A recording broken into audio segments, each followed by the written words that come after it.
We had 6 teams making their way to Rotterdam Games Week, to DreamHack Rotterdam to play in the CORSAIR DreamLeague Season 12. And today, it is time to get rid of some of those teams. Because we had the group stages, but today we're gonna kick off with the actual bracket, and we're gonna kick off with some elimination matches, because that's what competition is all about. You wanna be #1, you gotta beat everyone, and some people won't, and they'll lose and they'll get eliminated. That's what we're gonna see today, 3 teams eliminated. It's gonna be an exciting day, and I'm happy to be here together with my wonderful co-host, Gran. Hell yeah, Hello. I can't wait to watch some people get eliminated. 3 teams means 3 times the fun. And what about that 4th series, though? That is gonna be something else. NA versus Europe. Yay! No. There's 3 NA people on NIP. Sure, but they are a Swedish organization. That's true. So you know what? It's a little the best of both worlds. Okay, I like it. That's very wholesome of you. 2 other people that are very wholesome are 2 of the people that will join you on the couch. Oh. Yes, because we have Moxie and Lizard joining us. Hey guys, hey Thomas. Hello. Hello. Hi. Good morning. Good morning, everyone. You're ready for a day filled of Dota 2 excitement? Oh yes, definitely. Definitely ready. Yeah? What did you do to make yourself extra ready today? I drank some coffee.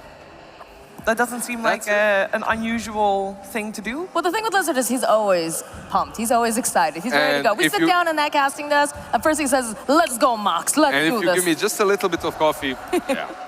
I went back there, I grabbed a can of Monster and slammed that sucker. Let's go. I can tell. You're ready for That's this. like every morning for That's you. What true, are you you know. talking about? There's nothing special about that. Wake up, another day. Let's go. Wake up, just drink it, let's go. Yeah.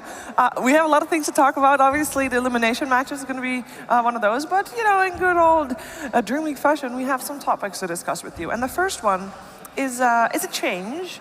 We're going to talk about the matchmaking and, more importantly, also the communication that Valve has around current matchmaking, because they have never been this communicative about their matchmaking perfection. They have never been as communicative at all. Like, Valve is perfect. I don't know what you're talking about. it's Hire great. me for I'm TI, loving it. please. I'm loving it. Look at this. If you play a hard support, you get plus 50 points. And that's not MMR points, guys. That's just like, you know, Dota Plus. God, Dota I have Plus. so much You can buy MMR some if it was sets. MMR I've never even bought that before. I don't care about the extra points. Dude, I just spent 90,000 points. I got myself a cool Slardar set, and it feels good, I have to tell you. As a support player, getting those extra 50 points is pretty It's good, worth right? it? All right. It's worth it, yeah, it's good. Yeah, you have to be in misery for an hour while you're playing as a position 5, but in the end, it's all about the sets, right? Wait, are you playing Slardar position 5? He plays everything. Well, I know, but And then Slardar position 5 probably at the same time as Meepo position 1. But Lizard, you don't have to support low-level players anymore, right? These low-ranking players as a high-ranking player, right? It's not possible anymore. It's not possible anymore. Basically, what they did is they're forcing us to play only with Divine players. You know, Divine and Immortals. They can't play with anyone else. Just Divine and Immortals. It's this exclusive club that we're a part of right now. You know, at the same time, it doesn't feel that way when you're playing with position 5 Pudge. You know, or like, position 5 Position 5 Slardar. Florida. Immortal or Archon, it doesn't really matter when you're playing with that. Yeah. Life is hard. Are your queue times long or short? It depends, actually. I think there's like this sweet spot around rank 1000, from 500 to 1000, when your queue times aren't really that long. It's pretty much like 10 minutes or something. I have that too. I mean, rank 1,500. You know. Yeah, totally. All the time. It's only, yeah. 5 to 10 minutes. When you go into the 100 rank area, then it becomes like you become a skeleton while you wait for the. I don't even have that rank, and I still become a skeleton with some of these wait times. It's terrible. Do? But because you play support, right? I play a lot of support, and I've been queuing a lot for the soft support role. Yeah. And it still takes me about like 30 minutes to find a match. Oh, that's very long. support. You just don't want to buy wards, or? No, because I'm trying to, like, I played hard support for a really long time, and I'm trying to branch out and do some different heroes. I've been playing a lot of Lina position 4. Oh. Lina is so good right now. I know, but the problem is, like, with where I am right now, you can win your lane super, super hard, but then the other lanes it's your team's fail. fault, Yeah, so it's, I don't know. I'm working on figuring That's it what out. everyone says. That's the same in my rank. Like, I did my job, you know? I bought these wards. They can't carry. You know all 5 players on the team think that, like, I did my job. Yeah, the rest of my like team that. sucked, I hit creeps. Hey, I don't pretend that I'm a high-ranking player by any means, but it's, I do. you are a good player, though. Oh, not anymore. Oh, God. You gotta play Dota to I be do, a player, right? See you guys on Let 'em Turbo out. later. But the changes are good, right? I think we can all agree. I mean, there's still a lot of searching being happening. People are not, like, the balance is... It feels a bit more balanced. Either you're having to wait really long for good games, or you're waiting a short time, but the games could be atrocious. Right? But we're trying to find the middle ground. Yeah. At least Valve is. They're trying to find the middle ground for us. Yeah. Because everyone is complaining on Twitter, like, if Yeah. they give us short queue times, we want better quality of games. Yeah. If we have good quality of games, we want shorter queue times. But it's been like this forever. I remember, like, 4 or 5 years ago, I would get, like, I would play with 4 3K players. I was 7K, I would get 4 3K players. And the enemy team would be the same. So it felt like one-on-one with 8 other people just running around doing random stuff. But you have to find some middle ground. But I think, the communication that they already have, like, maybe they did the same changes before, but now they're actually talking about it. But I'm all for it. I love it. They're trying, and that's a lot right there, just being able to, like, It try also to find a means, solution. because they communicate more, other people are communicating more as well. I feel like people complain more now that they know that something is being done about it. The Valve's listening, Yeah. It's a double-edged sword. It is. It really is. All right.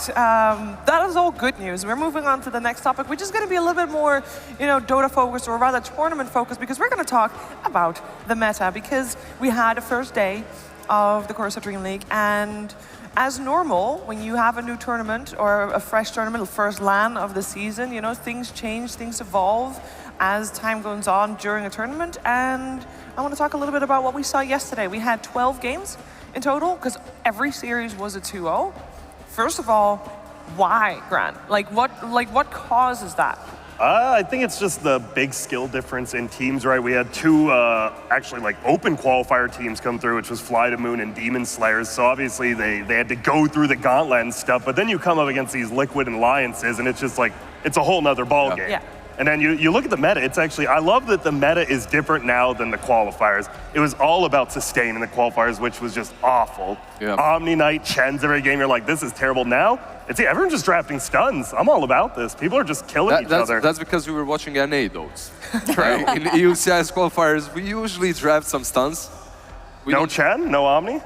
Very rarely, actually. Okay. It's just NA. Sustain and jungle. That's what you guys do. We love jungle creep. You just want to chill. That's all you guys do for real. But From the games you casted yesterday, Moxie, what is the style of Dota that you're seeing? I feel like a lot of the teams, especially like if you look at the Ninjas in Pajamas game, they had a lot of saves. They had a lot of sustain, like coming out with like the Necrophos or whatnot. Yeah. And that really seemed to do very, very well for them. Seeing a lot of Kunkka, Kunkka's everywhere. That guy is a menace. Broken. Absolutely, yeah, 100%. Rum is broken. Like, I mean, we 100%. watched Gunnar, and to be fair, this was a lot of setup coming from like Universe and the rest of his team, but he got a rampage yesterday with that hero, and it just seems like you don't even need to know how to play Kunkka. You just take him to lane, and generally you're gonna win. You're gonna win your lane, and then you just off it from there. you just need one saving support, like some Shadow Demon, Oracle, something like that. It makes your game so much easier when you can reset these team fights. It's all about letting them make the first move and then acting accordingly, because they show their cards. With Shadow Demon, you reset the fight and then you can go and fight back. Well, that's what Universe is so great with, is the fact, like, you watch the Axe counter initiate half the time, or the Batrider. Exactly. Like, you have one team going, and then the next person comes in, and that's really when the fight truly gets started, it seems. I don't know. Yeah. All I'm saying is I hope we keep seeing ABBA banned. I believe we saw it one time yesterday. and we saw it 3 times. 3? Okay, I remember 2 of the games. And there are 4 heroes that have been in every single game, either on the ban side or on the pick side. do we get a guess? Yes. Kunkka, ABBA, Crystal Maiden? No. No? No. You guys got any ideas? I'm trying to think Axe? now. No. No. Axe was in a lot of games. Close. Bloodseeker was banned out quite a few times. Yeah, but, is it not all of them. 100%? First ladder. Give us a first ladder. No, Shadow because Demon? it gives it away. There's I two would of just them, say though. it. No. One is an F. Faceless Void. Yes, there's Yes. only There. one hero that has an He was F. Yeah. popular in NA qualifiers, got him. especially. Faceless Void actually is the only hero that got banned in every single game. Like, Really? didn't even get picked. That's crazy. And then the other hero is Gyrocopter, which had 4 games played and the rest all banned. I must say, though, for example, Kunkka, we're saying that we saw that Rampage, that was the only game Kunkka won. Really? The other 2 games, because he's only picked 3 times, but the other 2 games he The lost. problem is when you put Kunkka on a dual lane on the off lane versus some Yeah. necro. Oh, and yeah. Of course he's gonna Boxy? lose. Like, what can you do? Like, Yeah. Boxy is He an had a amazing player, terrible but time. Level 3 at 10 Level minutes 3, in. like- Yeah, it wasn't pretty.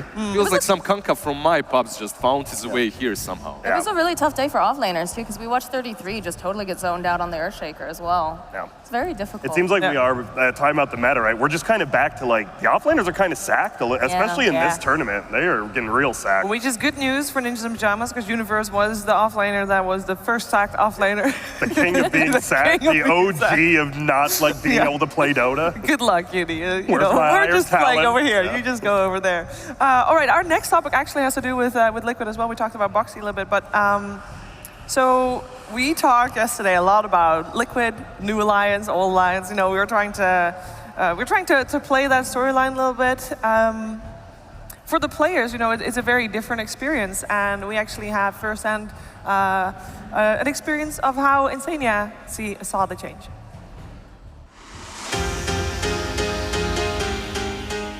There was a lot of thinking that went into this decision. Obviously, like, it wasn't easy to make. I really like Alliance, and I like the good friends in the org. Loda and Kelly are good people, and it's an interesting feeling. I don't think like it's any different from playing any other Dota 2 game, for me personally at least. Like, you just sit down, play the game, focus on that. It's not too much, oh shit, we're playing Alliance, but of course there's still some kind of memories about it. It's very new, so I haven't really experienced it too much yet. Basically, what happened was after 2 years, we've basically been the same roster the entire time, and you grow a bit comfortable and you get relaxed in the position that you're in. We felt like it was a good timing to, you know, move forward, try to explore something, get some new experiences, try to make the team develop in that way, and, you know, renew your motivation. I think as much as the community likes to make this whole Alliance versus Liquid thing into like a grudge match or whatever, I don't personally have any feelings like that towards them. I mean, some of the players on that team have been my friends for years, so I would like to see them succeed as well as ourselves. There's nothing going on there. We'll have to wait and see what happens between us and them when we get to play them, or if we get to play them. As much as we would like to see rivalries and people, you know, going at each other's throat, the reality of it is, it's just not there. You know, they're just all But good we friends. missed that. Like, come on, give us some No, salt, no, man. okay. Why did I love PPD so much? I Like, thought- he would always make Yeah. things interesting, you know? Hate. I want to see some hate, man. Like, No, you've watched Law and Order, right? yeah. Like, okay, I went to community college, I took some psychology classes. When Insania said there was no bad blood, I saw him look to the top right, Yeah, and I that don't- means you are lying. This man I played cannot with lose. Mafia a lot, and that's what he does. Exactly. You're right. Insania, there is real bad blood here. That They is say There's they're some- not, Those are drama but I actually, mongers. they might be in the back with like chains and stuff. Hopefully not, but should be good. You know, they did this video to you know, close the topic and then move forward because, you Nah. know, they Not also- with Grant on the couch. With these It's not two. happening. Liquid They want Alliance blood. this is it. El This is the new one. Clasico, round It's 2. back. Yes. All right, we're gonna move on to our fourth and final topic of the topics, and this topic is chosen by you. Dutch food. We're talking about Dutch food. I just had bitterballen last night. Did Is that you? Dutch? Did you like them? I loved it. It's basically, for people unaware, it's like deep fried goulash. We deep fry a lot of meat. That's deep fried It goulash. was so good. Breaded, deep fried. Yeah, I think I paid a bit too much for it as it's room service or whatever, and I felt like a pig afterwards, but it was so delicious. It is so good. Yeah. Did you have them with mustard? Yes. Okay, good. Yeah, they brought it with mustard. They also had a burger next to that and some fries and some pizza, but Okay. It's Good choice. My favorite Dutch food. No, I went to the McDonald's here. It was amazing. Our McDonald's is actually really good, especially compared to NA. It was. It's actually the only Dutch food I've eaten since I've been here, so I don't think I've tried. What should I try? Give me one thing that's Well, I don't easy think to get. you'll like the picture is of a guy eating a raw herring with onion, and I personally like that, but I don't think that is for everyone. No, I'm good. It's the same story like licorice. I really like licorice. I don't think you should try it, but I think bitterballen is the one. Bitterballen and poffertjes. I want to try those. I've heard about those. Yes. Everyone said get tiny pancakes when Yes. you're there. You know They're what else I amazing. liked? You recommended me that, what is it called? On the airport I bought it, like a cookie. Stroopwafel. Stroopwafel. Yes. Oh, you brought Those those. are good. good. I brought those to Midas Mo. Those Yeah. are Put good. them on top of your coffee cup and Yes. let it just like get nice and soft. That's good it's so food. good. That's good. Yes. But you can tell already that we're more about the snacks The and the sweets and food stuff, rather yeah. than the full-on dishes. Because I think the most traditional full-on Dutch dishes are like mashed potato with farmer's cabbage or something. Yeah. I mean, it's just not my favorite. Or like mashed potato with anything else. It's a lot of mashed Ooh. potato. What's I your best love Bitterballen. sweet though? Like your best candy, what would you say it would be? I mean, I'm about the licorice. You're I like asking the wrong. licorice. You I don't like the salted kind though. I tried that in do like the Stockholm, salted one. and it was very surprising because it says like salty licorice. Yeah? It is not salty though. It's like a different chemical or something, or like a different type of salt. Like nice. It wasn't what I was expecting. So like I was What, like, did you have the oh. salty monkeys? Oh my god, No, I don't think so. licorice. Ugh. I like licorice. It's great. Okay, I got one question. Yes. Here, are your Skittles or the green ones lime or apple? Or do you know? Because it's a big thing in NA, like when they switch Okay. from lime to apple. And I heard Europe think- still has some lime. Yes, I don't think we have apple. My Skittles. God, I'm gonna have to pack up then. It's a big thing. Like everyone hates the apple. But you're Skittles making me is doubt ruined. because there's also yellow version. Oh, okay. And That's like a but that's- tropical, right? The yellow version. No, yellow version is also in the normal one, but I think that's lemon. Okay. So I'll have to buy some Skittles and test them out. Yeah, and There I we think go, it's it's good the content name piece. actually on the back of the Skittle package, you'll see what flavor is which. Okay. Good. Is it in Dutch or is it in? It's pretty like lime is a little It's very bit. similar. Limon? I don't know what this is. Oh my God, I need Cheever to translate. We just have some fake ass Skittles. No, They no, all no, no. taste the same. You know. There we go, a red button. We'll just blindfold Grant and we'll have 2 different types of green Skittles. We don't even need to blindfold you, actually. You could just figure Close it my out. eyes. You know, we No, no, have a you- talent they're both manager. green. He can help us out here. Okay. Oh, you could ask him, yeah. Yes, He's wonderful. because there's a store almost across from the road from here. Yeah, just make the guy run out, get us Go some get Skittles. I need Skittles stat. Diva Grant coming out right This is here. becoming the new Pizza Hut breakfast Yep. of year. Only the green Skittles for Grant. Only. And they have to be lime. I don't want no apple. What if they brought you a big bowl of just green Skittles, but they mixed the two? Is that your own personal hell? Yeah, that'd be pretty tough. 'Cause I would still eat them all, but I wouldn't maybe be put a happy couple about green it. M&Ms in Yeah. there, too, Oh, to that really would mess with you. not be cool at all. It is time to move on, which for Lizard means that he gets to be played out by Thomas because you're gonna get ready for your cast. Thomas. All right. Bye, Thank you. Lizzie. See you later. Bye. Thank you, Thomas. Bye. There we go. Finally got rid of him. Thank God that guy's gone. Oh no, he can still Oh hear no, us. he heard us. Poor good. He took his earpiece out, I think. That does also mean that we have a new guest, an upgrade, a side grade, a downgrade, who upgrade. knows? But it is the one and only Fogged. I almost fell. Don't fall down again. Almost fell. Hello. Oh my God, it's Fog! Oh, champion! How is the elbow, Fogged? Full movement. Yeah. We're good. Because he just almost fell, but he did fall earlier this week. Pretty did. hard. Yeah. Cheever and Owen have some tricky stairs. He no. blames it on the stairs. Hey, I've heard that apparently a lot of the Dutch stairs, apparently they have the spiral thing going on in the house. Yeah, it saves space. Yeah, save space, and they're very narrow. Doesn't say Oh, bones. is that what you fell down? I fell, yeah. pretty oh hard. no. I heard you were wearing super slippery socks, though. I was barefoot. Oh, I've been lied to then. Sounds like your stairs are But dangerous. he was half asleep. I was half asleep. Oh, okay. I only slept like 3 hours, and I was walking down and just... I didn't think. It was too early. And now he can't play World of Warcraft properly. It's fine by now. Nah, he's good. I've He'll be good got after a this. brace. By I'll be the all right. time you're back, it's gonna be good again. Yeah. All right. That means you're being here means we talk more about Dota 2. We're gonna kick it off with group stages that we had yesterday. We had a full day of 12 games. Could have been a lot more, but everything was a 2-0. So we had 12 games of Dota played. And here are the results. And the group stages work in a way that top team is moving to the upper bracket finals. So as the last series of today, it's going to be Alliance versus Ninjas in Pajamas. Hype. And then we are going to have the other 4 teams in the lower bracket, starting off with Team Liquid versus Flytomoon. And then we'll have 3 elimination matches in a row. And that leads to the following bracket. I believe we have a bracket. Oh. We do! Well, let's take a look at this one. Ooh, okay. I like it. All right, so Liquid, Flytomoon, indeed, first one. Yeah. Well, it's pretty self-explanatory. What one is the most hype one for you guys? I know Grant's going to say the NA Well, one. it is, if it's lower bracket, I will. But I mean, obviously, NIP going up against Alliance, because I think the only real surprise yesterday, right, was Liquid NIP. I think a lot of people thought it'd just be Liquid Alliance, and then NIP. They made pretty short work of them, so I don't know. But then J-Storm, they've lost games. They've lost a game to Demon Slayer in tournament before, so it's not just going to be a big run over like people think. Maybe.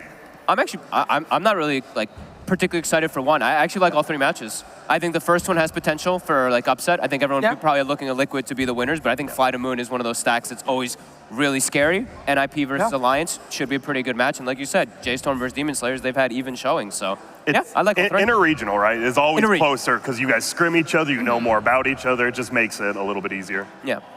All right, so we're going to start off with talking a little bit more about Team Liquid. We did see them yesterday, and we have high expectations when we're watching Team Liquid.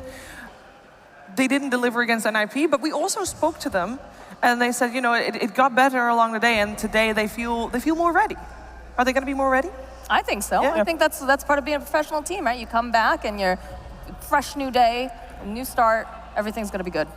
Yeah, you get the tournament meta too. You look, you're like, all right, these are like the new, I mean, even though they're not really new, it's not like much has changed, but now you're like, okay, this is what these teams are playing. We've actually got information on them that it's from here, rather than we've got information from 2 weeks ago and we don't know anything else that they've been scrimming, so now they actually have something to go off of. Yeah, yesterday we talked a lot about offlaners and Boxy, but we wanted to focus a little bit more on the veteran of the squad, Koikva in this case. Koikva, he's been playing Dota for a very long time. His first competitive team was in 2012. That's 7 years ago, guys. That's when I used to play.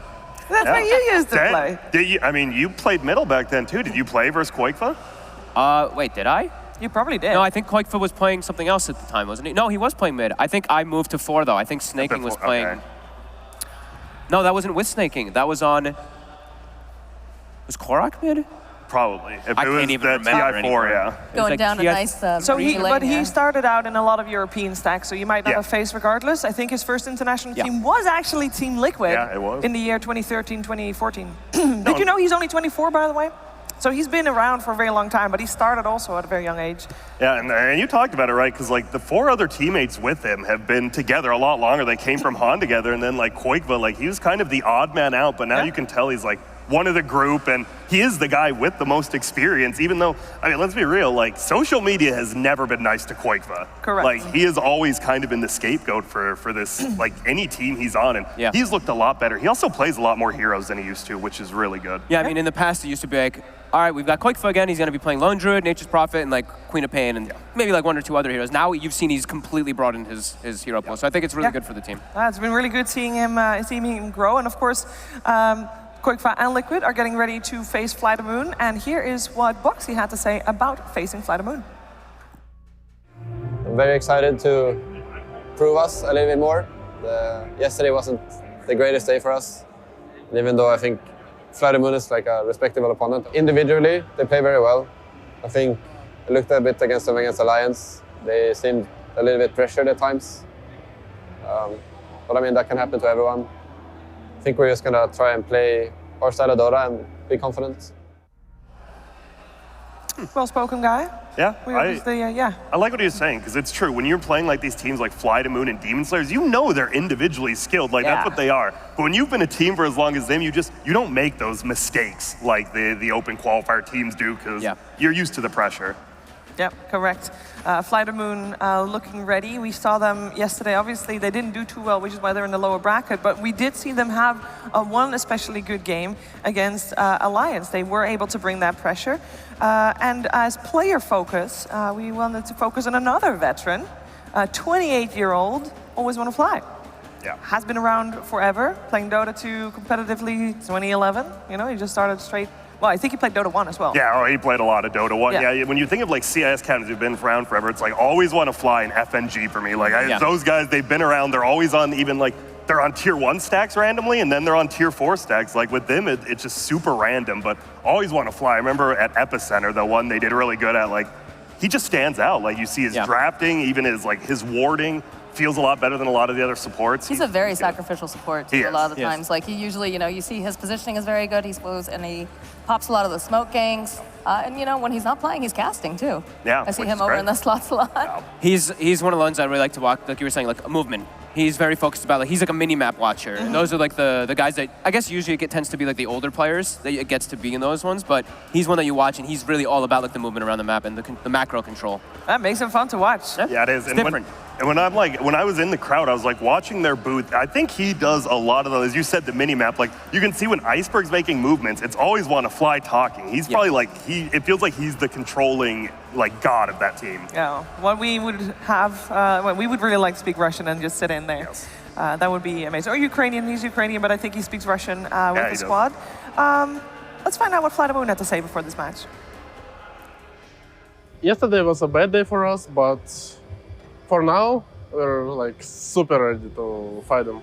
If we beat them, we're gonna get some good chemistry between us, and we can go really far. I'm pretty sure. They can go pretty far if they just win. Just win. It's a good attitude. Simple as that. It's exactly what we've been talking about, right? Like they're all about their individual skill right now. If they start playing well together, they're like, all right, then we've actually got like our strategy getting together, and I think that's when they're gonna get more comfortable. So yeah, I like that. Yeah, that's what I think. Just play as a team. I mean, it sounds easy It's though, that right? And it's easy. not. And then like Iceberg wants to do something, but say like Arc wants to do something else. Like someone has to sacrifice himself, and that's the toughest part. Yeah. I heard someone saying yesterday that they considered this series to be actually the most even/unknown one in terms of who's going to come out ahead. Do you agree? I would say it's NIP versus Alliance? Yeah, but I think a lot of people think Alliance is just going to stomp NIP. I feel differently, but I think this would be the second one, yeah. Okay. Who do you guys think is going to take this one? You know, before we even see the draft, I am curious to hear your thoughts. I think strategy-wise, I would imagine Liquid would. They've been together 2 years. Sure, a couple of the Flytomoon guys have been together for a while. Like they have like 2 or 3 people that have been playing together for a bit, but I think strategy is going to be a big factor here. Because like they said, they watched the way they played versus Alliance, and the reason that Flytomoon crumbled is because it was the team aspect. It wasn't like individual things kind of crumbling, so I'd have to favor Liquid a tiny bit. Okay. Well, before we continue our discussion, I think it is time to have actually the players take the stage. Hell yeah. So, Rotterdam, I would like to ask you to make some noise for Flytomoon and Team Liquid.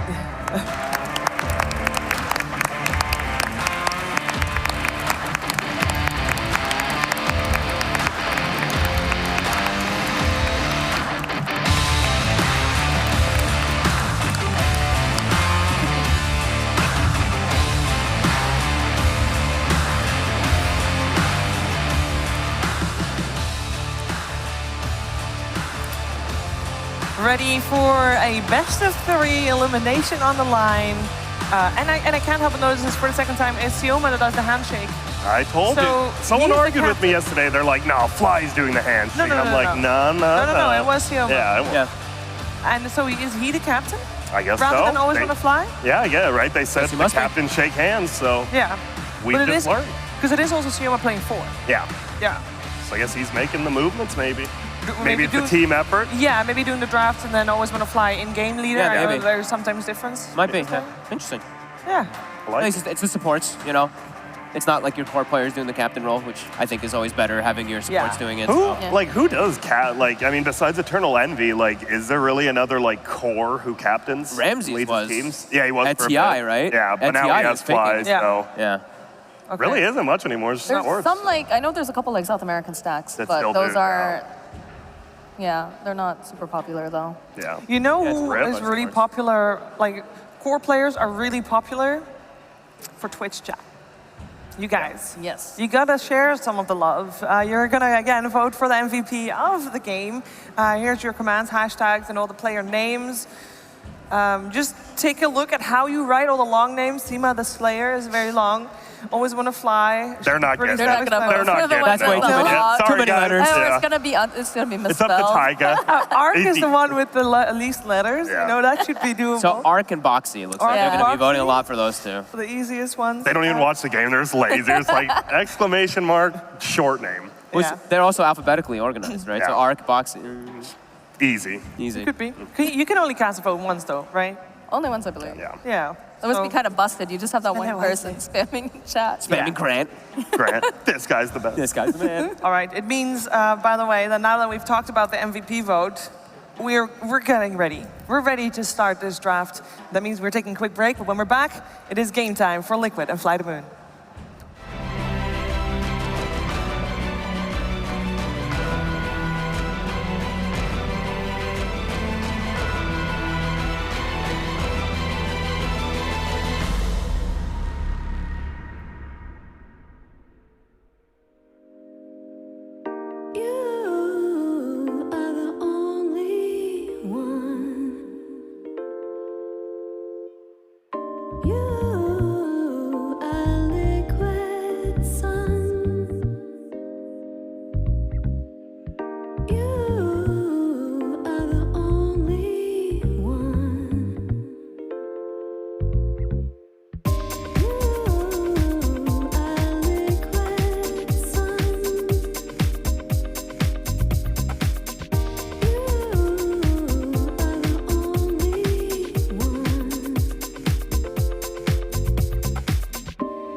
One series can double your prize money.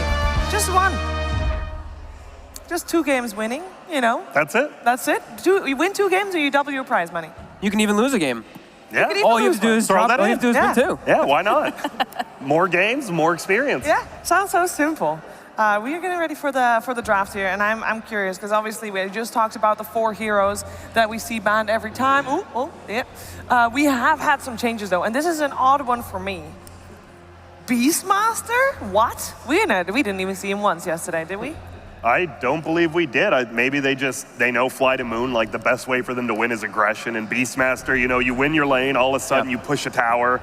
Maybe they just don't want to get over-aggressed on, if that's a word. Yeah, I mean, It is now. Beastmaster is always now. like an interesting hero because he gives you like this BKB piercing, but he gives you so much map control, right? Visibility, The visibility is yeah. so much actually from it. So maybe they have something against it in particular, but And they also banned the Ogre, so, I mean, they played off lane, so 2 offlaners, maybe they're just targeting one guy, making him feel uncomfortable. I mean, maybe they're targeting Flo, right? Flo did have a really rough time in the Axe yesterday in particular. Yeah, Maybe well, they're just even trying to worse put him on the off. Ogre the game before that one. Was it? He was 0-11 on the Axe, wasn't he? It was worse than the He had a off. rough one. He had a rough- He had a It rough was day, a yeah. tough He had a day. rough We've all day. been there. All the offlaners struggled quite a bit. They were all getting sacked. I did Yes. notice that. People were really sacking their offlaners. They were, yeah, yesterday. we talked about that. Just, we're back, we're back. And Yeah. we're like, that's why Universe is going to succeed. He's used to that. We were like sitting Yeah. back with some other people, and they were just literally saying the same thing. They're like, "Oh, I guess that's the meta that we're back to." So Yeah. I And think then- I saw like what the supports were like chasing Universe underneath like a tier 2 tower. Yeah. Tier 1 was still up. It's only like 5 minutes of the Just game. help me. Yeah, he's just running away. It looks like Liquid, so they last ban the Shadow Demon, so they go away from the offlaners. But Oh, snap. oh, we're back.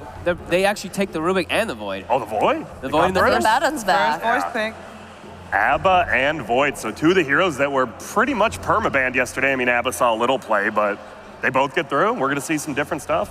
All right, and we got the Lesh. Do you want some sort of like extra save now? Because Flytomoon has that Faceless Void. Obviously, you know, the Shadow Demon's already been taken out, but It's tough because you have the Abba already, so you might think that's enough. But It's Abba, not. it's the shield, and now that it's such a low cast range, Yeah. it feels bad. It's funny though, because Abba might be a core. I mean, I think it probably will be a core. It's nice to have that because Void chronos you, he can't kill you, which is really, really good as a core hero. That's why you see like heroes like Wraith King and Abba are very popular versus Void, because Void just Yep. wants to chrono, burst you down, and he can't on those two heroes. Exactly one of the heroes I was going to say. I think Wraith King and Naga Siren are the two that are actually standing out for me right now for Team Liquid. I think Naga's always one of the ones that stands out versus Void. I like the Wraith King. I feel like that could be something that's also adds to early aggression coming out to side for like Liquid being able to take those Skelly Men, move them out. Yeah, I think it works really well with the Lesh too, because then you have a setup stun. You can make the Yes. Lesh a support. Yeah, I think the Wraith King looks pretty decent here. All right, they take out a Wyvern. Wyvern is pretty disruptive. First Faceless Void, especially. Yeah, Yeah. very disruptive versus Void. Even though Void, sure, you have your magical damage component, but you're messing up everything. You just save somebody in the chrono. You're super far away in the fights too. You don't consider Abaddon to be enough to save people in a chrono? I guess his range is very short. Yeah, the range is really difficult. So what kind of heroes are you looking for? Because you do need something, right? Yeah. In the past, we've seen Omni Knights, ODs. Are there any others? Well, they said heroes that, you know, they can kind of elongate a team fight. So, like, if Yeah. Wraith King gets taken down, he's kind of come right back up again as long as he's got the mana. Yeah. And then, of course, like a Naga Siren, if she's Yeah. not caught in that Chronosphere, she can go and use her song. I saw, like, the Shadow Demon usually is kind of something that people like to use. You mentioned the OD. 10 seconds But- remaining. I think SD is definitely up there, because also the Lesh, right? But he's And- also banned. He's been banned. Wait, yeah, he has been, but- okay. I was going to say, why didn't they open with Shadow Demon? Yeah. It's still there. Wait a minute, that hero's OP. That was banned early. Okay, earlier. okay, cool. But like the Wyvern, I like the Wyvern ban for sure. Like, it's too good, especially even if you've got a BKB, right? You can just go and He just- sit down the Winter Switch. And he's one of those fives who it's like you actually have to know where he's at. There's other like Bane, whatever. You know where he's gripping you from. It's easy. Winter Wyvern, if you don't know where he's at, you can't start a fight. That's the thing. And Yeah. I guess that's also why you ban someone like Beastmaster, because then he would see them. And that is the Naga Siren ban. I think that's, Good call. you have to take one of them out for sure. Yeah. Like either the Naga or the Wraith King. You're going to have to pick your poison who you're going to play against if Liquid doesn't want to go for that, so. And it's funny because I think Naga Siren's actually faster paced than Wraith King now, right? You get Diffusal, you get Manta, and maybe a Heart or a Butterfly depending, but you just go. Like Wraith King, Yeah. they farm a lot now, even though they used to be faster paced. I just always like both versus Void. It's like, sure, you have the thing where you respawn and you have your sleep to counter the chrono, but you're also just like innately tanky, and you have a lockdown for Void. You get a net on him, he is screwed. Yeah. If you get a Doesn't do stun on him, anything. he's Yeah. probably screwed as well. So yeah, both of those always really stand out for me. And we talked a lot about stuns too earlier. It seemed that a lot of the teams were going for the stunning lineups. Seems to be the lockdown really kind of seals the deal. Oh, and Undying. I don't think we've seen any of those yet, have we? I believe it was one played on the second stream, not the one we Yeah. tested okay. though. And But during the qualifiers, he was super popular. yes, Not very successful, but very popular. yeah, Right? he had a very low win rate. Yes. And I mean, it's one of those heroes, right? Like, you're having the most fun you'll ever have in 10 minutes, and then you're literally just a soul rip at that point. I mean, maybe a tombstone, but like you're actually just a soul rip. Yeah, this is just like the safe lane secure, right? Like you're just, yeah.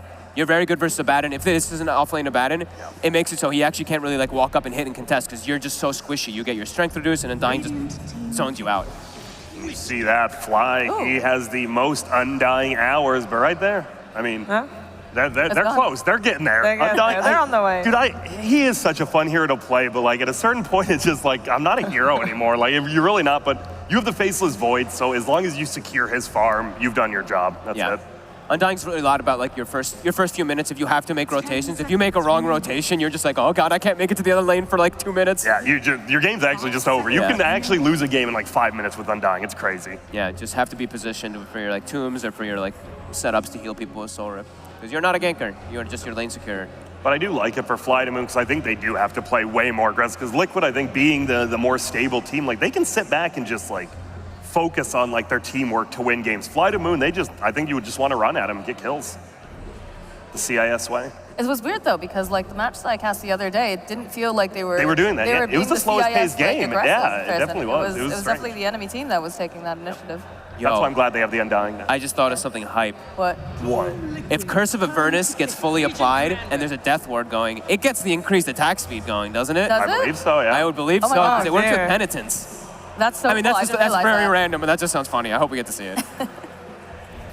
Who is it that doesn't like seeing Legion Commander right now? Is it you? Yeah, I like Legion. I don't like the. I don't. You don't like the I don't Bracer? fully understand the No? pipe thing still, because people are all building like pipe first item and have 0 dual damage. They're just playing it as a save.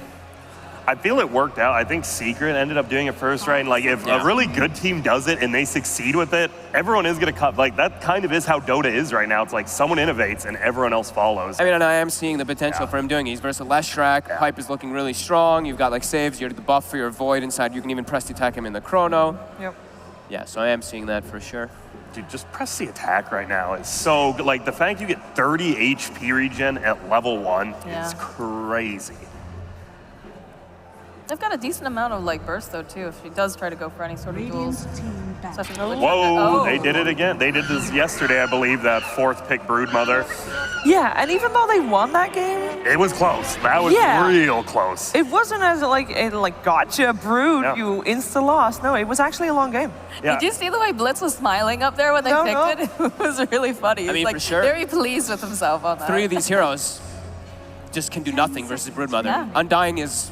That's probably Undying's like worst nightmare. It's like Broodmother and PL. You're just like, oh, well, the spiders are gonna kill my tomb, or the illusions are gonna kill my tomb, or Do you? it makes So it really do you tough. move the Legion Commander now to whatever lane the Broodmother's in? Because he's the could. best equipped to deal with it. I was thinking it might be they could just do Earthshaker again. I mean, we Yeah. saw I like Demon Slayer's best game was versus that Brood. Yeah. Like they had a very good shot of winning that game. One mistake they lost. For but sure. I don't know. That'd be Void, Legion, Earthshaker feels like a real weird core trio.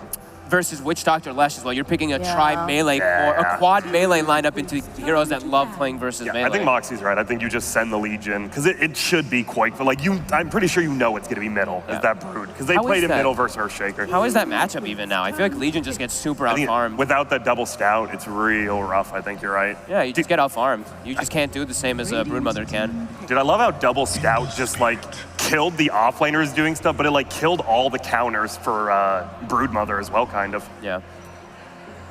They go Ember. Ember. They want to play real fast. I mean, we thought Flytomoon wanted to play fast. You have a Broodmother, Ember, Lesh, Abba. You're actually 20 minutes. You're going to be 5-manning, But 4-manning. if Void is not having the toughest of times, he can Chrono Brood, Brood dies.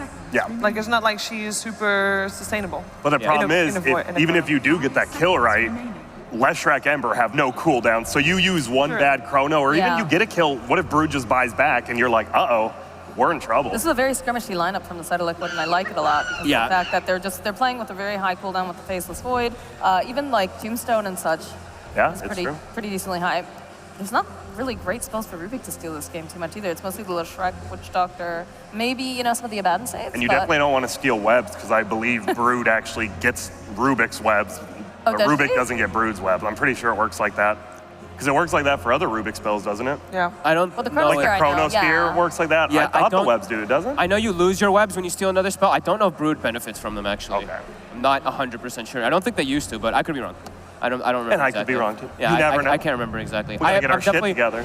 I'm It definitely will really be the liking time. what Liquid has though set up. I think like this Ember and Abaddon, they could just snowball out of control, and there's like really limited lockdown for Flytomoon. Yeah. And now with that pick, Flytomoon has to win their lanes. You pick a tied Yeah. Legion, because they both do pretty decent versus Ember as well as the Brood.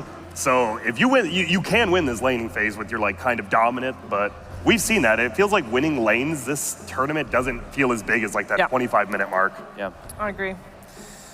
Ooh. I need to hear it from you guys. I'm gonna, I'm a big underdog guy, but I think Liquid's draft is just, I would honestly give it about an 85-50 Whoa. favor. So I like Liquid a lot here. I definitely heard you say 85-50 at first. I was like, oh, Grant. Wait a minute, let me get my fingers Oh, and my no. abacus out. I'm gonna go with Team Liquid. I just think Flytomoon, they just have too many high cooldowns, right? And the lockdown's a bit limited. They're mostly ultimates that have to be used to try to lock down like Ember or whatnot. It just looks a little bit too difficult of a draft to get working. I'm gonna agree too. I think they have very limited lockdown for this Ember. Ember with his Abaddon shield as well is gonna be like just unkillable. He's gonna be roaming through, and I think, like you said, long cooldowns, and yeah, it should look to be pretty tough for Fly. I think you're all underestimating the Faceless Void. We might be. Yeah, we could. Maybe. I therefore will go for Flytomoon. I feel like if this is a game, if they're gonna win a game, it's this one. They get freaking Void. You know? I agree. I mean, the lanes could just go well, and this Void could just be a god. It really could be. It really could. The counter to everything by default, because he can just bubble them. Yeah. You know, and you're gone. All right, it is time to find out who's gonna take this first game of the day. Let's find out together with Odie, Pixel, and Lizard.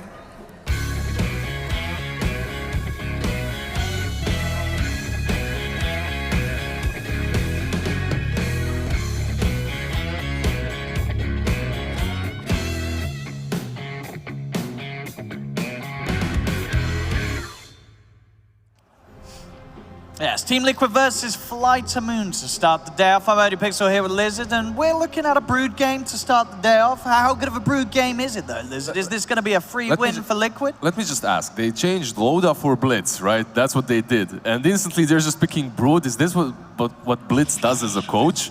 Just forces you to pick Broods?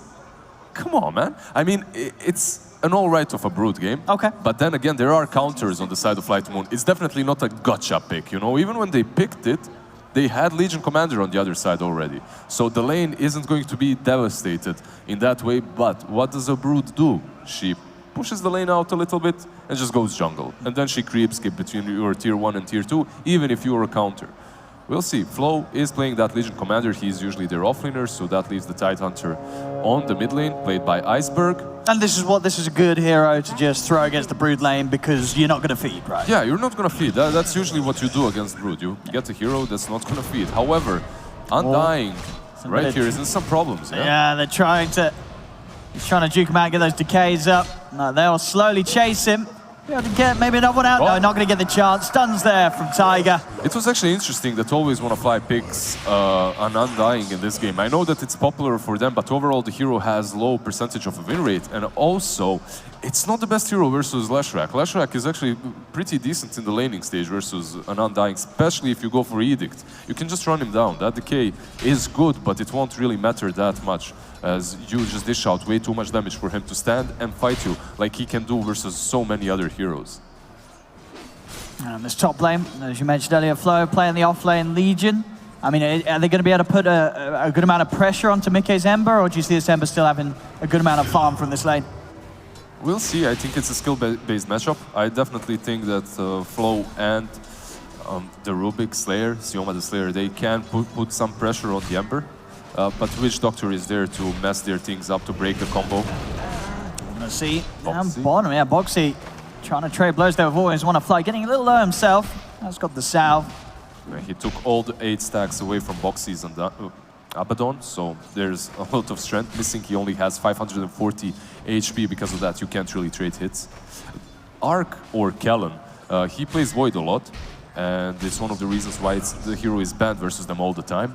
However, they didn't have too much success with it. There are some games in which they find themselves using these chronospheres a little bit awkwardly, or not using them at all, saving them for that perfect time which never comes. We'll see how it goes in this game, though. Yeah, I'm interested to see what sort of build he does go for, and if we do see sort of the Aghanims come into play, it's one of those items that, as the panel talked about, a lot of low cooldowns on Liquid's side. If you're able to sort of shift that chrono cooldown down yourself, it really can be game winning. It's always just a question of how early you want to pick it up, or because of the need to get those other items. Because in this sort of game, he's going to need to pack a punch. He's going to need to kill the heroes in the chrono. Because if you look at it, they don't truly have any damage in the chrono. Like the most damage that you can get is possibly from Rubik, who's going to steal some good spell, and that's it. But like a Death Ward or something similar. But it's not really a game in which you have a Void and then you have some decay. He he's fine. And then you have some huge damage coming into the chrono. I was wondering when they picked Void if they're going to pick some Jakiro perhaps on position 5, which is just as strong as Undying in the laning stage, but also brings you so much strength in that chrono. It allows you to take down heroes, but nope. They instead go with another melee hero, an Undying, and they're now stuck as 4 melees and the Rubik with the Chronosphere. It feels a little bit awkward. We're going to see up top, Mango popped as the cask is out onto Flow, nearly brought down Insania. I swear Tiger does finish off Always Wanna Fly once again. 2 of them down here on this bottom lane, able to chase down the Undying. Yeah, it's just peculiar that they decided to go for Undying when I don't really see this lane as the best one for the hero. Yeah, it seems to be a bit of a tough start for him. I mean, he is getting some sort of space, you know, not as much space as Mikke is getting up top. You know, Kellen is a little behind on the CS if you compare the 2 cores at the moment. But yeah, giving up his life a few times on the Undying. It's only going to make Boxy's life a little happier down there. The Flow is managing here to creep skip a little bit, while Slayer is just messing with the farm of Ember. That Fade Bolt on level 2 just reduces your damage so much, and you can't last it properly on Ember. That's why he's a little bit behind the Brood and the Tide. Oh. He should be fine. Yeah, didn't want to go for the chase there, considering Tiger still had the stun. One of the good things about losing that strength with Decay is that you heal up faster. That's true. Yeah, Fairy Fire has much more value. Exactly. He just healed up so much, like 15% of his HP with 1 Fairy Fire. I saw one good thing from Iceberg. He was stacking all the time, that medium camp next to mid, but Brood would go there and just farm it, so maybe he has to farm it a bit quicker. See here on the bottom. I'm going to certainly try and chase this one. Always Want to Fly. He's got a Soul Repeal, but he has now been silenced, so no chance to turn into K for now. Kellen does come back in with a bash on Tiger, and that will put Tiger off from chasing. He had no faith in the bash. Like, you have to believe in the RNG. I mean, yeah, if he gets second set of bashes there. Exactly, if he went for that lash, possibly he kills him before Abaddon reacts, but yeah, he just backed out. Tiger diving in with the Edict. Always Want to Fly. His turn, he's Always Want to Fly. He's got to be a little careful getting blocked in as well by his own creeps. Being as low as they are, they cannot contest these runes. Liquid are able to step back and grab them for themselves. Now Boxy's going to come charging, and Boxy actually does end up dying. Kellen gets the hit off, and Boxy walks into his own death. Doesn't get the chance to get a single spell. The dilation as well, slowing down Tiger. Tiger, he's holding on to the stun. It's juked out by Kellen. Iceberg's coming as well to shut Liquid's bottom lane down, and they'll get both of them. Tiger and Boxy fall. They were controlling that lane so well, they were dominating that off lane, and now they just go and they feed. They're like, all right, I guess I'm gonna run in with 5% HP as an Abaddon and die before I use any spells. It happens. Yeah, that sort of play will give away that lead that you had in top lane. Flytomoon able to dive down and chase down Insania. Mikke, he's already forced off the top lane. It's Flow able to get more aggressive, nearly hitting level 5. Yeah, he's out-leveling the Ember Spirit, also pushing him out of the lane. But we'll see Mikke just heal up on the fountain and then go back in. On the shrine, that is. It's, you know, considering things, it's... Kellen gets this as well. He's going to jump forward. Tiger does have the stun. Boxy in turn in place to offer the save with the heal. If that was a bash, he would have got the kill. A little unlucky with the RNG. It's not luck, it's skill. Yeah. He didn't prime it. He's got to step it up. Yep. But a 1K lead. Flytomoon, I think they're going to be pretty happy with these lanes. They saw the Brood. They had a good response to it, putting Iceberg mid. He's been getting a lot of farm. Sure, Quakefer still very much taking the lead with the way that he's able to utilize the jungle. But they're getting farm in all 3 lanes. Definitely. Yeah. Let's see the top lane if they can deal with Mikke's aggression. He's trying to chase down Flow, but with the Maledict won't be quite enough. Yeah, he has that one bracer, second bracer coming up soon too. Oh, Boxy gets really low too. But overall, yeah, you're definitely right. Flytomoon should be happy with the way that their lanes have went, especially because of this safe lane. It started off so poorly. Void has only 26 CS, like he's nowhere near the Ember Spirit even. But at least he got a couple of kills. He has some things going for him, and he'll be able to farm. But it's not a perfect start for the safe lane. However, the other 2 lanes are doing all right. The Tidehunter specifically. I believe Tidehunter is one of those heroes that takes the mid-tier 1 faster than Brood does. Like, he can actually push it in, and he can just stay on that lane and force the Brood to just jungle. She can't lane versus him. Always Want to Fly.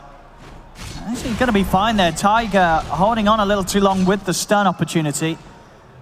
So, always want to fly, will be able to get away. TP's coming in. In fact, they've got 4 heroes down here. Iceberg, he wants to try and fight. He's got the Ravage ready to go. He's eyeing up Boxy. He'll go for it. Boxy still yet to hit the 6. No borrowed time available. They've got the chain disable. And Boxy's taken out of the bottom laners. It's really good that Slayer was there to lift him so that he cannot try and suicide himself with Mystic Coil. But overall, good rotation by Slayer and the Tidehunter. They just rotated in time before Abaddon hit 6, which allows you to actually take him down a couple of times, slow that level progression of his, because once he hits 6, he's just going to shove in the lane and you won't be able to deal with him as easily, at least. And now they've got the opportunities to maybe find another kill down here with Kellen hitting 6 himself. He does have the Chrono, will be going for the Treads Maelstrom.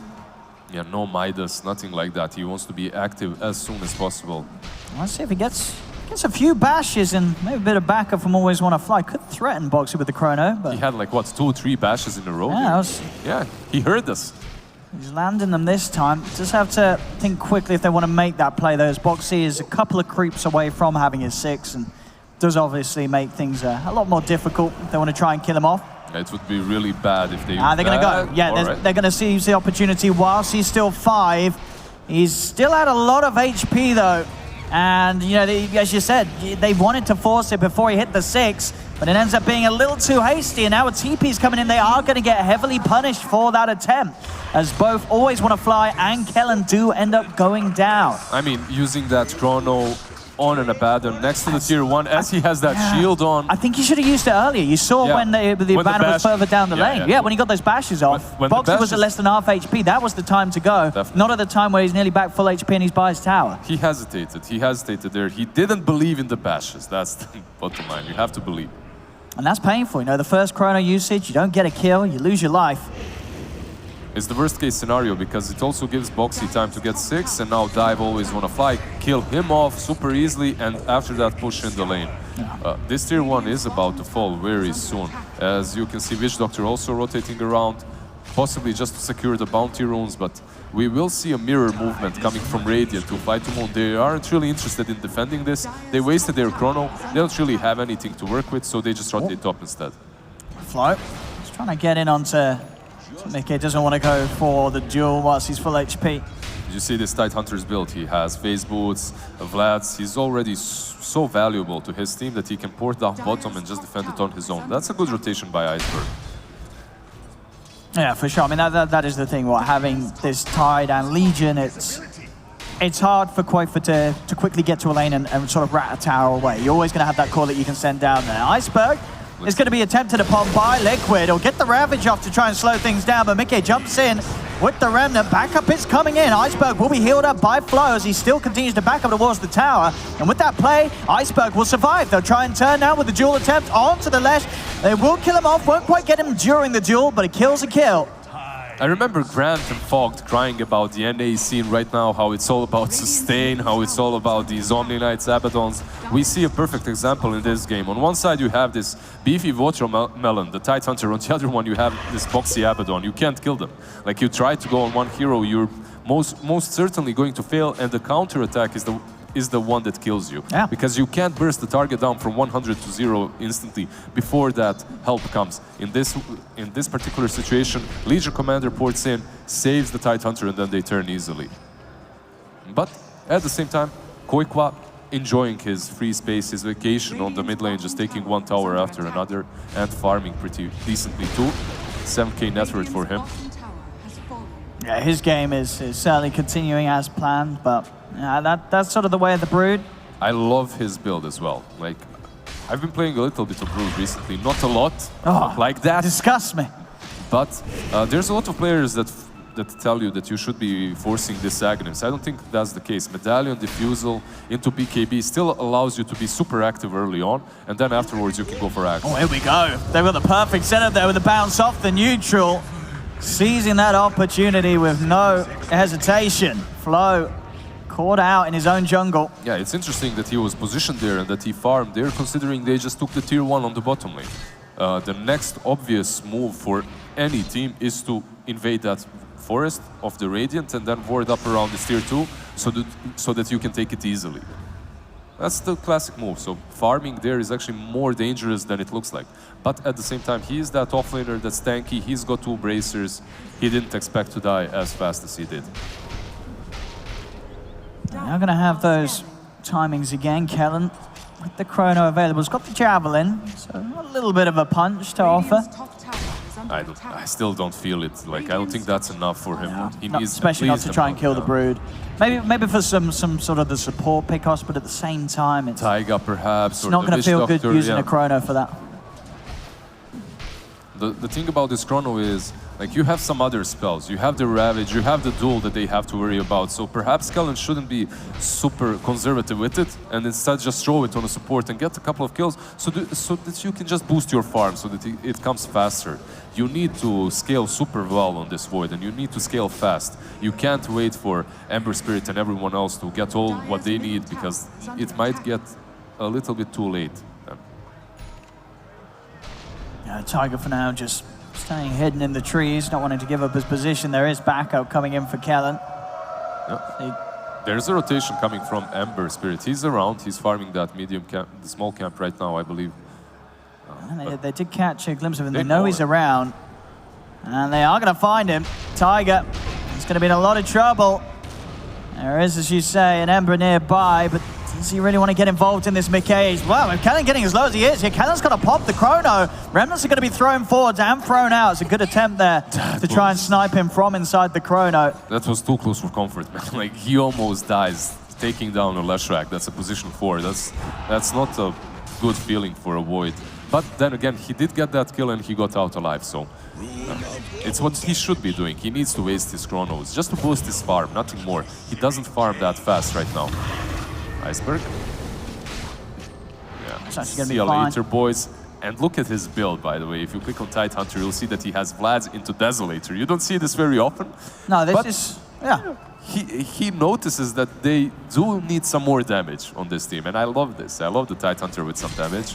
That does also helps you push, obviously. And later on, with the talents, you're going to anchor smash the living hell out of these Liquid players. Yeah, he is. Yeah, he's gearing up to be that extra core to offer a good amount of physical punch. Bottom lane, they are going to look to try and collapse in onto Flow. Quakefor lays down the web. Gets in on top of him, always want to fly. He can't offer much at all to save his Legion. It looks Flow like, will fall. Yeah, it looks like Flow is the sacrificial lamb of Team Flytomoon right now. They just put him in the most dangerous position and, like, you're on your own, buddy. If you survive, you survive. But this is certainly worrying now for Flytomoon. The Brood plan has come into full force now for Liquid here at 15 minutes. Everything going the way that Quakefor would hope for. 10k net worth, almost finishing off his BKB. I believe he just needs the Mithril Hammer. Always on a fly, just gonna die there. You don't even have to go back to him. He's most certainly dead. In the middle, that jump's gonna be there as well. They're looking towards Iceberg. Iceberg, he has got the Ravage, holding on to it for now. They will manage to root up Quakefor, turn towards him with the duel. Now trying to offer the save, Campbox to keep him alive, he cannot. They get the kill. Flytomoon, they've taken down the big one. But the thing is, Liquid are still happy to fight without their Spider. They've got a lot of items on the rest of them, and they're ready to use them, collapsing onto Iceberg. Iceberg is dead, Flow is stuck and trapped between them all. As they find the Legion, Slayer's trying to juke around Tiger, actually killing him off with his own spells here, will manage to do so. Oh, Kellen. Maybe if he ported on that shrine, he'd be able to catch someone, but instead he ports on the tier 2 where everyone else is, and yeah, Liquid, they're just way too elusive. At the same time, though, why force a fight before your Brute has that big? He was about 100 gold away from it. Like, that just feels weird. And they're forcing it onto that Tidehunter. Like, he's so beefy. Like, you can't take that man down so easily, and... No, for sure, definitely getting a little ahead of themselves there, Liquid. Because of that, the Brood Mother dies just before he gets the BKB. Slayer. That's interesting. Bit of a fancy little play here onto Mickey, but Mickey more than fine. He had that edict to work with, and he saw that Mickey does not really have a lot of mana after that fight on the mid lane, so he gave it a go, but he was never going to kill this Emperor. There was no way. Emperor Spirit also going for the Maelstrom. Well, Tai got beefed up a little bit. Last time he died in that chrono a little bit too easily for him, so He goes for 2 bracers now. Like, he's also very tanky. That's one of the reasons why it's so hard to take down a target from 100 to 0. Everyone is buying bracers. Yeah. Offlaners, 2 bracers, supports 2 bracers. Back in the time, man, if you buy a bracer... Oh. So they can do it here. They've got to kill him before the chrono ends. They don't want to let him BKB, and they won't. They've got the disable. Very nicely done there from Flytomoon. You still have damage if you catch him on the edge of the chrono, so that's good. The Legion still had enough range to use that duel before he died. But yeah, they take down the Brood once again. That's 2 times in a row, and this tier 1 is most certainly falling. Gonna start leading forward, Kellen. Does get saved. Flo's able to come in with the Dispel, get him out of the stun. They'll now turn their attention towards the Legion Commander, Flo. Can they keep him alive? Tombstone's gonna be dropped down. They've lost Flo. Liquid, they're trying to back up, but Kellen's in on top of Tiger, gets the bash off. Tiger goes down. Boxy and Insania get themselves back behind the tower. They're trying for the deny. Will be able to take it. Yeah, that's a tricky deny from Boxy, and then they can retreat. They only lost the Lash there. Obviously, the tier 1 denied, but they got a counter kill on Legion, and they didn't have Brood that whole time. I believe one of the reasons why it went all right for Liquid is Tidehunter was in the jungle instead of just 5-manning and helping out his team. But Iceberg was like, you guys got this. Brood is that they're not gonna defend. A small mistake. Desolator into BKB. You shouldn't really try this at home. It's not really the perfect. Are you not a fan? It's a great build, but okay. It's game specific. It shouldn't be built every time. Getting some Solar Crests, some Vlads, and just a lot of utility right now, I believe, is the best way to play Tidehunter. Going for the damage, it's fun, I guess. It's fun. Just go for it. Do what makes you happy, guys. That's what matters. So many spiders died there. See Mickey. Able to maybe start something off. They are waiting.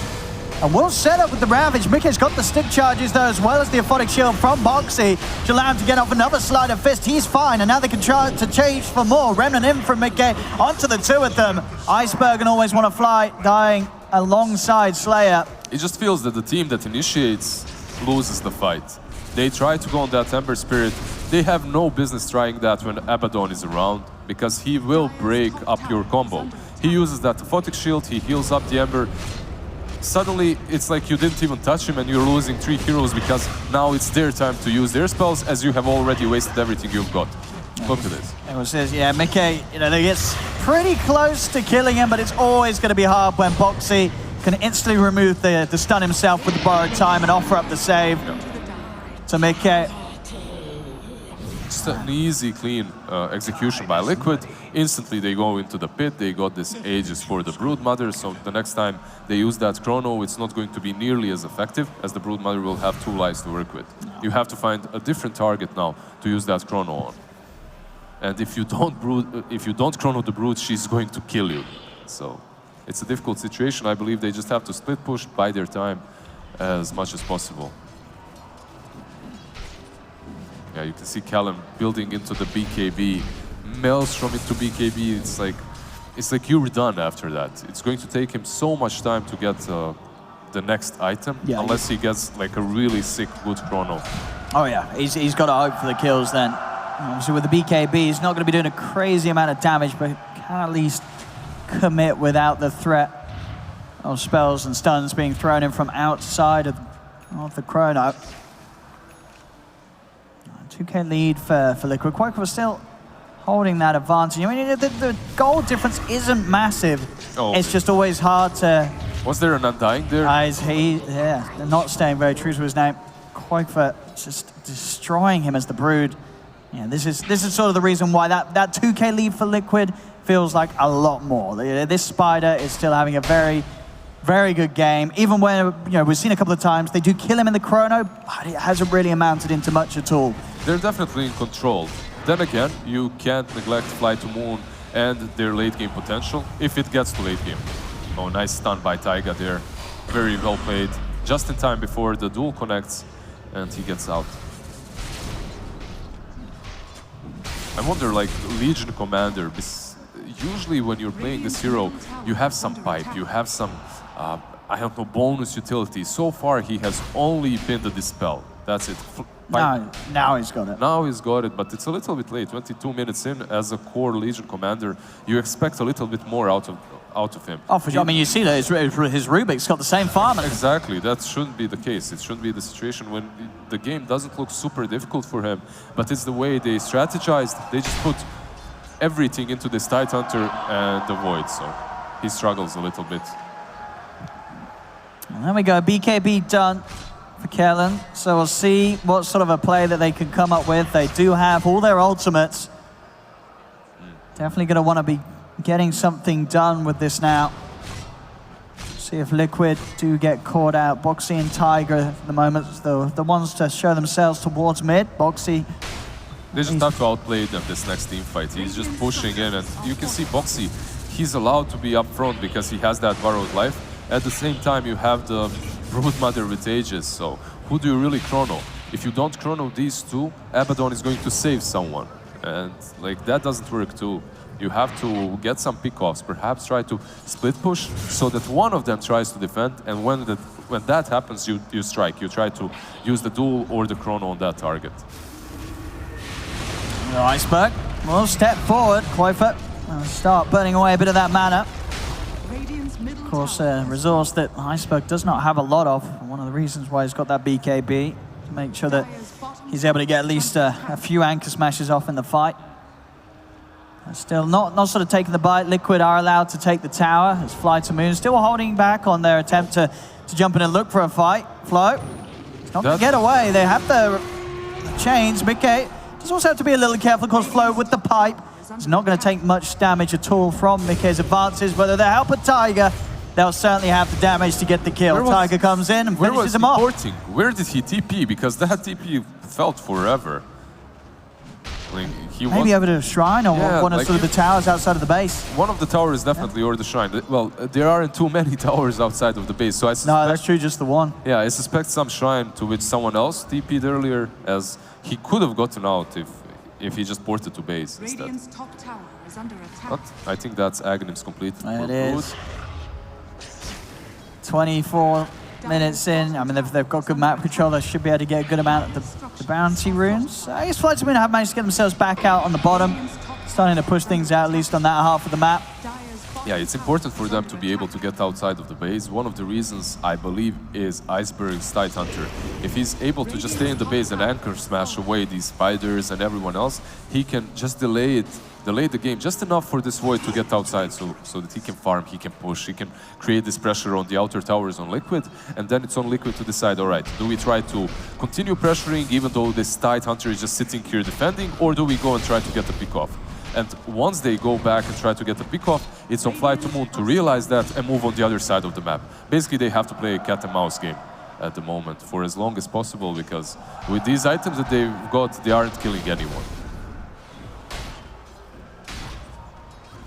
Tiger. Though, he just got his level 20. Tiger, is this the right move? Yeah, he does show himself. There's Flo as well. Tiger does also have the backup, and Iceberg and Flo do realize, as they will start to now run themselves away from the Lesh. Tiger, maybe seeing if he can get some sort of setup and catch for the rest of Liquid to finish off. Okay, jumping in. Ooh, we'll find the connection there with a slight. Gets in. They've found Flo. Great hunt from Mickey. Finding out Flo in the tree line with that sleight of fist. And that will mean that Flo does not have the luxury of getting home. Yeah, he dies. And considering the way this game has went, like, Flo must be thinking, man, a blink would be so good right now instead of this pipe, because they are pick-off oriented and they're split push oriented. You don't need that pipe at the moment, at least. I believe 2 bracers would have just done enough. But the thing is, everyone is copying what the tier 1 players are doing, right? And if they buy a pipe, I believe it's Fog that said it, if they buy a pipe and they win, everyone is going to copy that and go with that no matter what the situation is. You have to adapt your item build not only to the game that you're playing and the draft, but to the game plan, like the way you're going to play it. Kellen, he has been able to sort of get the space to continue to roll in the items. He's sitting 3rd highest on the network. Both him and Iceberg still very nicely farmed. The Mjolnir done on the Void. I believe this is a situation in which the game can turn in Flytomoon's favor. You have that level 20 on Tide Hunter. You have a lot of gold on him. Dezo, BKB, same goes for the Void, as he has finish the Mjolnir. So there is a bunch of damage coming from them. Also, interesting, Slayer is going for Aghanims this match. I mean, I like it. I think, you know, he's sort of saying, well, I mean, my Legions were not really stepping up as a core position. I've got to be the one to carry the game. He wants to carry, he's feeling it. Go for the big items, go for the big plays. What do you steal, though? You can steal the Death Ward super easily, and then you'll have it with Aghanims and Chrono. That can be really good. Besides that, I guess for the damage, right, would you sort of rate the Remnants being good from the Ember? Having sort of the burst from the 5 Remnants? From Lash, I guess you can steal Nova if you're quick enough, but very unlikely. Yeah, we'll see what Slayer does go to grab. Killing build boys, he's going to go for the Satanic next, just looking to tank up, make sure he's got that resistance and lifesteal so he can sort of man fight, even heroes like the Brood. This game has chilled out completely. Ever since Koikwa got that Aegis, they just used it to farm, and now they're going for Slayer. They're going to try and look for the easier pick off Slayer. Found outside of the base, trying to get himself away. The BKB comes out, but the duel will be there, and that keeps Slayer alive. The duel, though, it's causing the death of Flo, as Flo will fall. They'll get the Chrono, it is a strong one. As they'll get one, they'll now turn their attention towards the Spider. Ravage there from Iceberg, Quaifa's falling low, but he will be able to walk away. They didn't quite have the damage to kill him. A buyback has come out from Always Wanna Fly, but now, with their ultimates expended, Flytomoon have nothing else to offer in that fight. I just have to say, that looked like the perfect Chrono for Void. Like, he catches them inside, while Tidehunter is still able to hit them from the outside of the Chrono. Also, Rubik is safe on the left side, but it just wasn't enough. With all the sustain that they've got, you can't match the natural sustain that Team Liquid has got. Yeah. Like, besides the items that they've bought, they also have Boxy, who's going to shield you all the time, who's going to heal you all the time. You have the Broodmother that has that ultimate to work with. And on the other hand, Flytomoon, they've itemized in such a way to stay up and living. But that means that they don't have the damage necessary for fights. So you have to balance it out somehow. And right now, they aren't able to do it. You see them back off a little bit, Liquid, but knowing that the Chrono and Ravage are down, it's got to be appealing for them to try and make some sort of a play soon. But I mean, at the same time, even when there is a Chrono to Ravage, they didn't really care. They won the back fight. In the mid, they do get the duel off. See if they can get the kill on Quaifa. They do, they've got it. Flo was able to get in and grab him, and now they can try and chase for more. Mickey has got Remnants available, but they'll take that. A huge kill to find, getting Quaifa. Oh, and Rosh is up, like a perfect kill. And Broodmother also does not have that buyback. Nope. You have Dezo on the Tidehunter. He just needs to get his watermelon-y ass in the pit so that he can start hitting this big boy. And I think that was just overconfidence there for Quaifa. He sort of thought, I guess as I was thinking, there's no Ravage, there's no Chrono, yeah, I'm good to go. Back? Like, but the duel, it was enough. And now outside of the pit, Liquid will try and slow things down. Jump forward from Mickey and Tiger, looking for Slayer, but Slayer's able to get himself out and towards the pit. Boxy, he's walking in, but the Roshan's already down. Now they can jump across a little bit more. Kellen chasing down Tiger, the dilation, slowing him up. The Lesh has fallen, they'll turn to Boxy. Boxy, borrowed time's on cooldown. He's going to go down for good. They lose the Abaddon. That's a gem on the ground as well. They lose the team fight. They lose Brood. They lose Rosh. Gem has still not been picked up, but I suppose someone have they left it in the river? Yeah, it's in the river. Oh, no. Surely they saw the gem. I don't think so. I don't think they saw the gem. They'll be back for it later, I'm sure. Well, they've got vision on it. Someone's going to see it. Well, it's the courier of the Dire that's coming for it. Liquid. Oh, yeah. All right. Yeah, they rescued the gem. Oh, no. That would have been such a great opportunity. They just got the fight of their lifetime here in this game. Oh, no. Oh, come on. Oh, no. The pressure's... give him the tip. Oh, no. They just had such a good play. Killing Quaifa, going for Roche, getting the gem, but then not getting the gem, and then not hitting the Chrono. It was all on a rise. Let's just ruin it till it sort of came back down to earth very quickly. Chill out, casters. We're still going to lose this. Oh, no. They had every opportunity with those two moments to really take the lead. And he had 3 bashes there. He hits the bash 3 times, and he's still... that's so unfortunate for him. That's it's difficult to catch an Ember. He is able to get out. No, sure. I mean, that happens a lot of times. Ember is one of the heroes that... But it's just the execution of events. And the fact that it happened after just such a great play from them. They had a good moment, then another one with that rush, the ages, then they lose the gem that they could have picked up. It would be so valuable for them as well. Yeah. Just to clear out the woods of their own, to get this map control back up. That's, yeah, I mean, Liquid will certainly sort of a sigh of relief there, as they'll know themselves that could have gone a whole lot worse for them. It didn't. They still have their gem. They still have their Ember's life intact. However, Tidehunter is 25. Yeah. Can we see that talent? Can we just go to that plus 250 damage? It hurts. I mean, as long as if they get a dual or Ravage and he is able to walk in and slap him with the Anchor Smash, it's going to be sort of half HP. These heroes. Slayer does have his Aghanims. Should be able to just destroy them with and his AC is pretty much done. Iceberg has got the money to finish that AC. So he actually hits hard as well. He hits fast, too. It's not only about these Anchor Smashes. Slayer stealing that borrowed time. Quite good. Does that Aghanims work with him, though? It should do, right? Because the Aghanims buff for Ban is tied to the ult.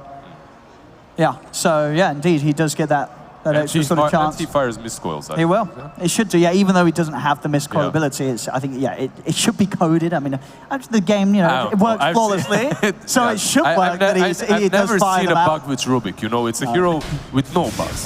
Nothing ever very happened. Easy hero to maintain, I'm sure, in the coding area. Never had to patch the game just because of that hero, never. Very simple hero, yeah. And Liquid still with a 3K lead. For Flytomoon, they've definitely shown that they can still definitely take a fight. Yeah, Iceberg's massive.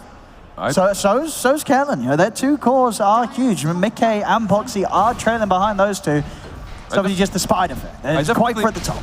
I definitely think Flytomoon has an edge on the game right now. I believe they could win this super easily as long as they hit their spells. Don't chrono the ground. Take a gem when you kill a hero carrying it, just these simple things. I mean, I think for the most part we're going to see Kellen, in these fights. Mickey, he's a little bit behind, so you don't really care about the enemy. It's the Brood, right? You want to get Quakefer. You got to get him out of the fight. You cannot allow him to start running rampant, popping BKB, killing your supports on the back lines. You've got to get rid of the Spider. And, for the most part, the Spider is going to be a lot easier to get in the Chrono than the Ember is anyway. So we'll see, Flytomoon. The only thing that they don't have is a Crimson Guard on the side of Flytomoon. That's something that's super valuable versus the Brood Mothers right now. Yeah, for sure. They just send those spiders on supports and they eat them alive. Especially if you go for the Spider talents, which most usually does happen. I'm not certain if he goes for that because of the Tidehunter. Yeah, he went for the attack speed instead. And Iceberg is queuing up the old Daedalus. So making sure that he is able to do some heavy lifting with these Anchor Smashes. And you can see how much they believe in this Tidehunter. They gave him the ages, they gave him the cheese. He's pretty much the carry right now. He is their true position one. Oh, yeah. Void is there for the chrono, for the control. But this is the man that dishes out the majority of the damage. And net worth-wise, he's also very close to that Brood Mother he's keeping up. Aegis has been reclaimed.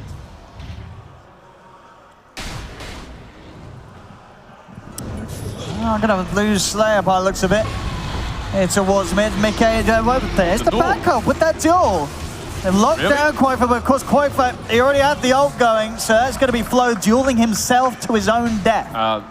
As they both die. Why? This is what I was saying. Like, this game would be easy for Flytomoon if they decided to use their spells properly. Why do you...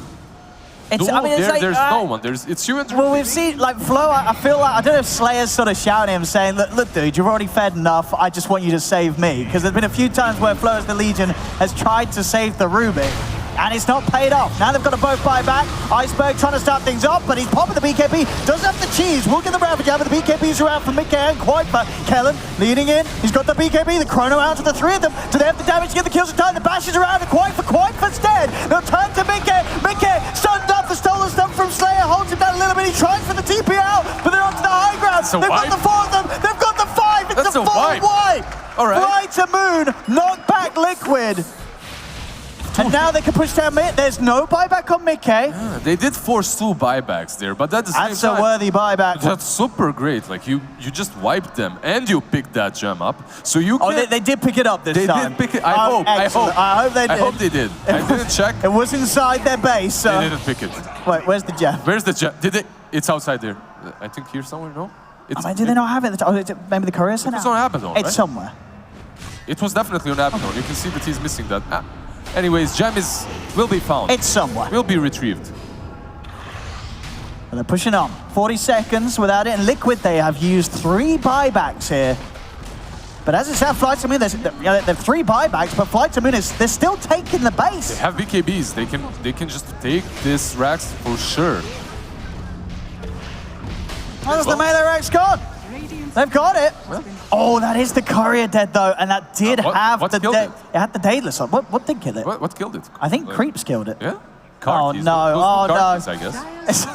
They keep doing something great, and then something terrible happens to them. There's going to be a cursed team here, Flytomoon. Let's just feed the courier a little. Yeah. But overall, yeah, great stuff, there right? it is. There's the jump. Okay, so they know it's there. Yeah. They do. They saved the jump. They put it there. By the way, this Tidehunter hits so fast after Legion dispels him. That's really good. And I mean, that again, another great sequence of events with a bit of a clowny finish there. Losing the Daedalus for a few minutes does suck for Iceberg, but overall, they spend 2 buybacks. They don't lose their Rax. They push down mid. They get Liquid to use 3 buybacks, and they take Liquid's melee Rax. Oh, it was perfect for them, pretty much. And now they got an 8K lead. So basically, what you have to do is you have to feed the duel so that they think that they've got you, and then you turn the fight. So fail a little bit, but not too much. Overall, Abaddon also going for that Lotus Orb, it seems. Oh, look at this. Let's try and go for it. I mean, this is one of the benefits, right? Yeah, having the Ags and then getting the Stolen Remnant, like the speed that the Rubik can initiate, he's in there and he's grabbing you. There's not really much time to react at all when he's jumping around with the Remnant, so a great steal from Slayer that he's already having some great impact he's with. had a lot of impact overall in this game, and let's see, Kellen hit BKB. He needs the BKB, but now he hasn't got a TP. He'll time warp. He has got a chrono. It's getting him further away. We'll have another time warp, and he will get out of there. Boxy's trying to chase, but he should be fine. There we go. He's got one more jump. Will he be fine, though? I mean, they are chasing. Ember does have the attack. It doesn't hit the chains combo. Yeah, but didn't have it. Okay. Okay, all right. Undying is porting He has got mana for one more time warp with the tread toggle. There's Not quite. He's going to have it in a second. Is under attack. All right, he's and fine. He's out. He's good. He's got out in his own way. Was a little greedy, not BKBing before the TP. I'm also sure using he combo. learned his lesson. Yeah. He won't do that again. He will BKB next time. It's just difficult to decide because sure, it's a risk, right? It's a gamble. It's a risk. You really want that BKB to be as long as possible in this game, but at the same time you're playing versus an Ember. He's gonna get on top of you. What is the Void's BKB down to? At the moment? Has he still got a good duration? Yeah, right. So he's trying to preserve the 7-second one. Okay. So I was gonna say if it was down to 5, I'd be like, yeah, no it's like excuse. Whatever. 5 seconds, you just use it for TP. It's a no-brainer. Roche has respawned, and we might see a good fight around this area, but at the same time, they don't really have a chrono to work with. No, but they built time for the Imes to come out. Courier's going to be back up. Daedalus will be there for Iceberg. Yeah, they have a bunch of stuff as well. You have that duel for lockdown. You also have the Ravage. And Iceberg's just going to walk in. He's going to try and start things off, have a poke towards Mickey. We'll slow them down a little bit. Buying time for the courier to come over. Is about to make that delivery towards Iceberg. You're just delaying time right now. You're just delaying, that's all. There it is. Iceberg runs in, gets dispelled by Legion Commander. He can't really die that easily. Rush down to half HP at the moment. Gonna try and get some hits on him. Mickey. Oh, wow. Look at how it go with those crits and the Daedalus. Mickey's got to be careful. Jump in and a jump out from Slayer. Just a bit of a poke. Bit of a tease. Kellen's in with the dilations, focusing Tiger. Tiger yawls it up. Tiger's out of position though. Jules there from Flo. That's one down. They get the grab. Jump forward. Do they have the chain to same? Well, no. Quite far. Will be able to put the BKB. Turns with the lifesteal onto Flo. Boxy and Mickey still trying to fight in the river. Flo's being chased by the spider, but the BKB's ended for Quaifa. He's got to turn around and help the rest because they're in trouble. Iceberg turns towards Mickey. The Ravage catches him off. They kill off the Ember. Quaifa's in trouble. He's got no BKB. Surrounded the Chrono. Ember as well. Kellen. Ember has remnanted into the Chrono. Does have the BKB, but he's getting bashed up. He's in trouble. Flores looking for Insania. Insania has to stop the death blow. Mickey still getting focused down by the Void. Jump him, the Remnant Slayer with the Aghanims. He burns them down. It's 4 on Liquid. No buybacks. This is they can just go drone. 100 seconds, mid lane is pushing in. It's game That's over. game. It's over. It's game. It's crash and burn indeed. It's game. And Liquid's not, they can't feel too happy about this. Well, they're losing, but this is not, this was a clowny game at the best. And they lost it. Cheever was right, Benno was wrong. I mean, a very entertaining showing. Flytomoon. They've done it, they've knocked a game off Liquid. They won their first game of the tournament as well. And they did it with style. The mid-tide hunter, Iceberg, going for this AC, Deso, Daedalus. And you saw that fight around the pit, they couldn't come close to him. Everyone that stood anywhere near the tide, they lost half their HP. I mean, that's what you do when you pick a brood and you have a last pick to work with as well on the enemy team. You get yourself a Tidehunter. Tidehunter takes that tier 1 even before the brood does, has so much farm, just farms the spiders, farms the jungle, farms everything, and goes ham, has that Desolator, Vlad's, like, yeah. An easy game for Iceberg, I say. No, for sure. And it's got to be a bit of a hit there for Liquid losing this game. You know, they said, you know, it was a tough day yesterday. They've come into day 2. It's not a great start. And, you know, when you're coming into a game like this and you're picking, you know, the Quake for Brood, and then you lose, that's going to be a little knock to your confidence. Yeah, it doesn't feel great, does it? Because yesterday they played that Brood and they did win, but also it wasn't really that convincing of a win. Like, they really did take a lot of time. Yeah. So maybe it's time to put the Brood into the last pick area again. Well, we'll see. Well, the struggles look to continue today for Liquid as we start this series, but for Flytomoon, a brilliant beginning to the day as they're up in the series 1-0 at the moment here in this best of 3.